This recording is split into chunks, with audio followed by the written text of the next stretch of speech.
Team India senior player Ajinkya Rahane సెలెక్టర్ల గురించి కీలక వ్యాఖ్యలు చేశాడు. ముఖ్యంగా దేశవాళీ స్థాయిలో సమూల మార్పులు చేయాల్సిన అవసరం ఉందని భారత బ్యాటర్ అజింక్య రహానే అభిప్రాయపడ్డాడు. కాగా ఇటీవలే రిటైర్ అయిన ఫస్ట్ క్లాస్ ఆటగాళ్లకు మాత్రమే జట్లను ఎంపిక చేసే బాధ్యతను అప్పగించాలన్నాడు.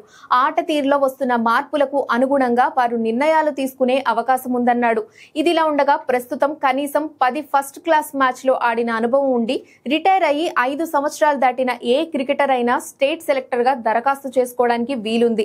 ఇప్పుడు దానిపై రహానే మరోసారి సెలెక్టర్ల నియామకంలో స్పందించాడు. ఇక ఆటగాళ్లు సెలెక్టర్లకు భయపడకూడదు.